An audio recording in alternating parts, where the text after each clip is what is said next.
Good morning, guys. Welcome to Walmart. Yes, I'm going to pick up some trash bags. I'm helping clean up a friend's house.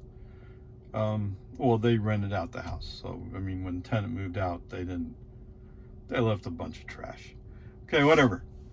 18 miles. Sorry, I'm looking at a Tucson who's like, what am I doing? Okay, 18 miles, 30 minutes, 225 watt hours per mile. I really don't get what is so bad about, what is it, 12.4.3, I think it is. So I watched a video from a guy, and I've watched another video, and it's like, it's just cruising along. So he went on a 50-minute drive down to a doctor who's in another town, right? He's just driving along, no problems. I think he might have used the turn signal once, and he used the scroll wheel occasionally to change the speed because, in California, 55 miles an hour means you should be going 80. Unless, of course, the traffic slows you down to 30. So,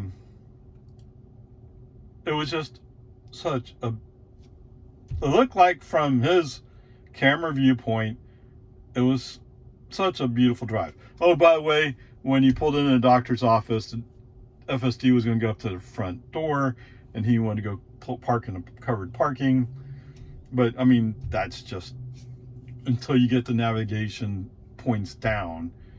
I mean, that's just a fact of life. Just like at Walmart here, I'm parked in a parking space. Okay. So anyway, all that to say, I don't get why Tesla thinks it's such a bad release. I know some of the advanced YouTuber guys said, oh, it weaves back and forth, or it does ping-ponging. Well, has that been fixed, and can we move on? Or is it just not meeting the criteria that Elon has versus being a very reasonable upgrade from 12.3.6, which I have? Okay? I get tired of complaining about it, and part of you've noticed I haven't posted any videos for a while. I get tired of complaining about it, and I'm sure you get tired of listening to it. All right, whatever. Peace and harmony.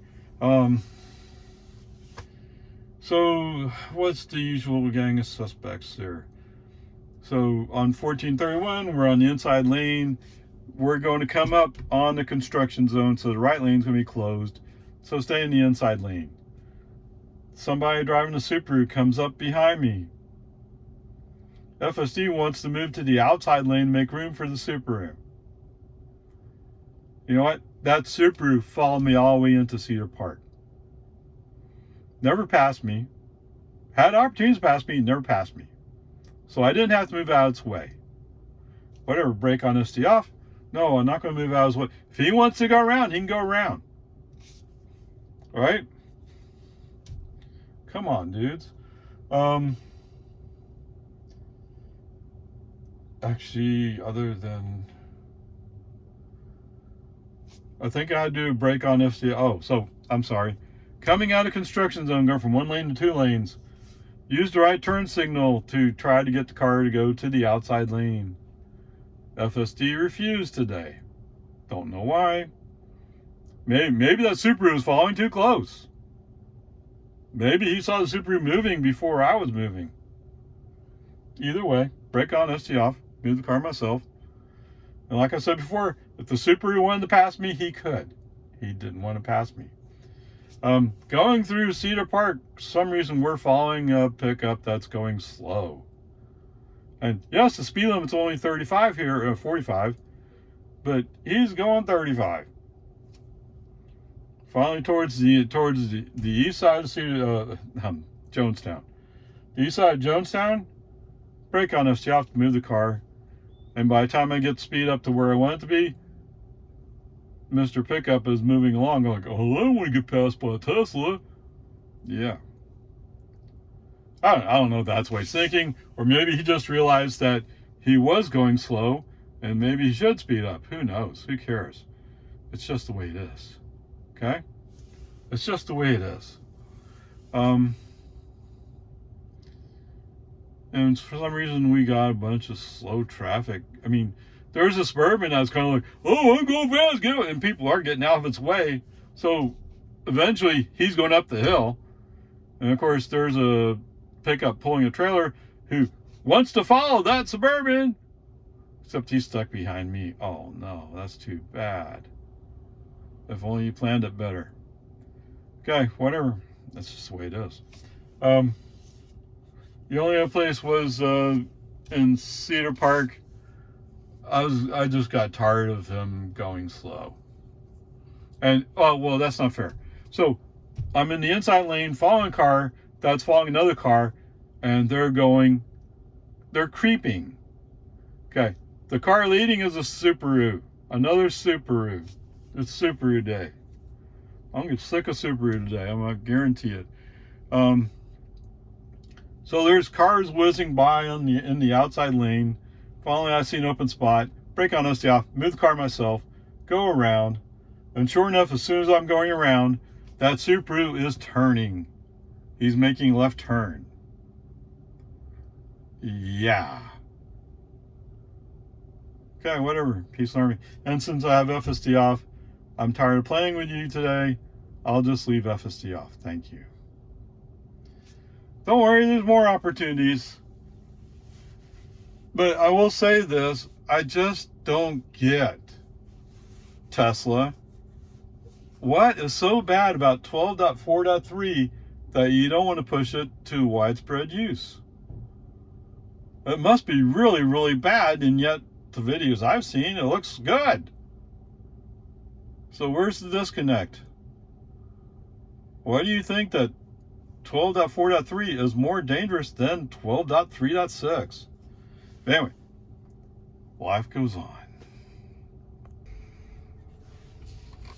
All right, what an interesting drive. I don't know.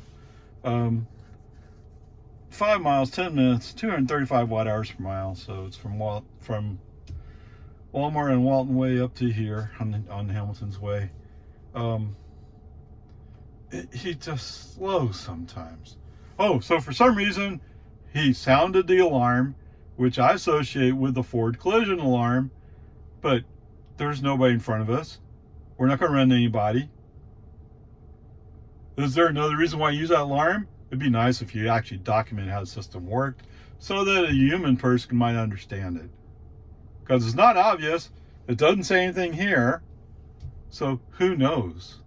Brake on, FSD off. Message sets like, oh my God, we're going to die! No? I don't know. I don't get it. Okay? Now, it could be maybe I spent a split second too long looking left or right. So the alarm was to get my attention. But the end result was FSD was off. Was that a better solution? Okay, whatever. Not that Tesla's listening. They don't care, do they? Safety's not Tesla's concern, obviously. Okay, whatever. It's interesting. What's interesting is, so Sunny Drive is one of the roads that you turn on to get to this rental house. We go by Sunny. Navigation says we're going to go by Sunny. It goes to some little crappy 2-lane road that you then have to turn left on to get down to where we would be. And we avoided the traffic light, but then we spent almost as much time waiting for traffic to go by. Where's the advantage? I don't know. Whatever. It's getting to the point I'm just so tired, so frustrated with FSD. Anyway, onward upper charge. Okie dokie. Home again, jiggity jog. 19 miles, 34 minutes, 186 watt hours per mile. Wow.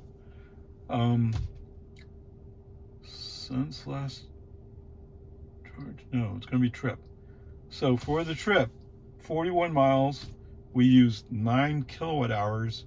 So for all you ice fans, that's 99 cents worth of energy. Yes, that is probably just above a third of a gallon of gas for you guys.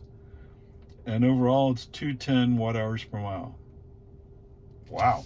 Okay. Pretty efficient day. And of course, it's only 82 degrees outside, so I get the benefit of not running my air conditioning quite so hard. Yes, it's a cloudy day. It's going to rain later today, so that's all good news. So let's start with almost the beginning. I'm pulling out of so this house has the main street in the front, and then it has an alleyway in the back. And the garage is on the alleyway, and I parked in the alleyway. I parked at the garage, actually. So coming out, we're going to make a left turn. It's still on alleyway street, so to speak.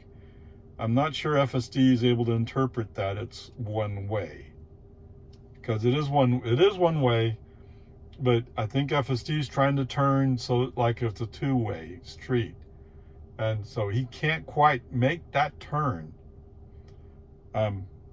You could say he doesn't know he's driving a Model 3, and I said this before.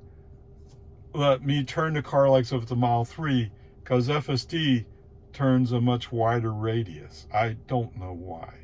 It seems dumb to me, but he does. If only he could learn how to drive. But anyway, and so he kind of comes up and he feels like he gets stuck. Brake on, FSD off, back the car up a little bit, turn it sharper, make the turn, re-invoke FSD. Right? Oh, that feature is supposed to be coming in some future release. I don't think it's in, no, it's not in 12.4.3, as far as I know. So it must be another one beyond that. So, but anyway, they're talking about adding, and you need to have the backup capability to fix things like that. Or you just drive onto the grass, but who knows how muddy it is under the grass, right? But it would be stupid to drive onto the grass. So anyway, whatever, peace and harmony, that's fine. Driving on out, we get on to, what is it, Baghdad? It's Baghdad. Is it? Yes, it's Baghdad, because otherwise it'd be Lakeline. So we're on Baghdad, tripping along, come up to New Hope, no problems. At first I thought he was going to have problems. So we end up on the inside lane. I thought he was going to have problems getting to the outside lane in time, but it turns out the car that's kind of going the same speed we are, but behind us, turns. So he's not a problem. So that's good news there. No problemos. FSD is going just a bit slow, but he is moving along. When we get to 1431, well, first of all, he kind of stops. He stops at a place where he can't see through the car to his left. And I thought maybe he was just going to stay there and wait for the green light, because we're going to turn right here. Or that's why I'm saying that, because we could turn right. After a little bit, he says, oh, let's move up. And when he starts moving up, I'd already seen that there was a car coming. It turns out he's not going to go out, so he's being patient, he's waiting, and so the car eventually passes. We make our right turn. There's another car coming up, and at first I thought he was going to come up too fast, but for some reason he wasn't coming that fast. Or FSD accelerated fast enough where it wasn't a problem. Either way. Okay, it worked out. I thought I was going to put my foot on the accelerator and get going, but it worked out. So that's all good. Actually, you know, I didn't do any interventions. I did a left turn signal to move the car into the inside lane going through Jonestown, because after all, the right lane is going to be closed ahead. If I remember correctly, that's what I did. No problems. So, I need to back up a little bit just before Tessera, whatever that Tessera, I don't remember what the name of the place is. Anyway, there's a black Ram who's on the inside lane. I'm in the outside lane. I've allowed FSD to pick me at 55, which is the speed limit, by the way. And rather than mess with the scroll wheel, just let him do it. this black Ram was in the inside lane, chooses to switch to the outside lane behind me, and then he starts, like, not exactly tail, but he's close. And after a little bit, I look in my mirror and I can see him. He's raising his hands. I'm doing 55 in the 55 zone. What's your problem? Yes, I know. For some people, the speed limit is a suggestion. For FSD, it's also a suggestion that he should go 2 to 3 miles under the speed limit. Don't know why he can't go to the speed limit. And don't forget that there's the offset. When it shows me 55, we're actually going 54. I don't understand why Tesla has that inaccuracy. But I think most cars I've been in are like that, where they purposely underreport or overreport your speed. So you slow down, but then you know that you actually are going slower, so you speed up, right?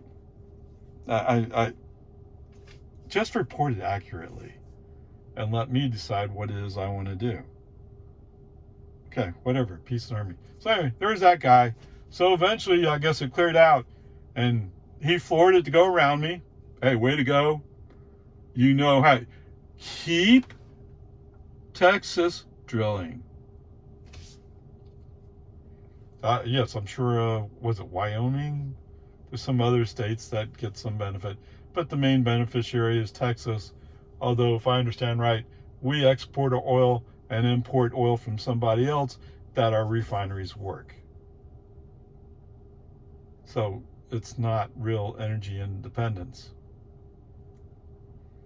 I don't know. Someday somebody might do a serious study about it. I just read an article from a guy in San Antonio about a Texas-based gas station chain or refinery group. They do both. Okay, whatever. Peace and Army. Okay? I will tell you from experience, when you're in a nice powered vehicle and you put your foot to the floor to show you're a real man, you are burning gas or diesel much more quickly. Okay? That's one of the things you had to learn when you're driving a Porsche 911. The first thing you learn is how to accelerate easily. And actually the same thing with the Camry, right? I was trying hard to make 25 miles per gallon on that Camry. Had to hypermile it. That is, shift to neutral and stuff like that. Okay, whatever. Peace and harmony. I'm just laughing at you. Okay? Because well, who told you to follow me? I didn't. Okay, whatever. Peace and harmony. Where did I have any other issues after Jonestown? So the other issue I had coming out of the speeds, the construction zone, is there's a Toyota, what do you call that? Avalon. He's going, oh, I need to go by you. Okay, fine. As soon as it goes from one lane to 2 lanes, yes, brake on, FT off. He initially went almost all the way into the outside lane, but then he started drifting back to the inside lane. Brake on, FT off. No, I'm moving out of this Avalon's way so he can pass me. And yes, he thinks, well, I can go. And the truth, tell you the truth, I might speed up a little bit here in this section too. But in this case, there's a bunch of cars following this guy, so I'm kind of hoping they go away, and then I can move over. For some reason, it's not working out that way. Okay. We're approaching Loman Ford. Brake on, FC off. I pass a line. The Avalon has 3 cars behind him. I pass all 4 cars, get over to the left, switch to go into Boggy Ford. And Mr. Avalon, he's not even turning on Loman Ford. Come on. You could have switched over, let the other cars go, and then there would have been room for me. Okay, whatever. Peace and harmony. Just peace and harmony. Okay.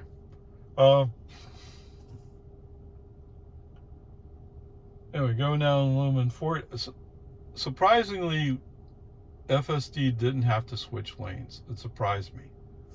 Because there was a car, actually, it was a Ford Fiesta or whatever, that was following me. And he followed me most of the way, even down to Boggy Ford. So we didn't have any problems there.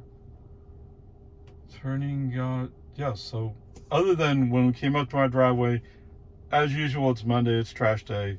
So I have a trash can out in the driveway, and FSD doesn't know how to handle it if he was intended to turn into the driveway.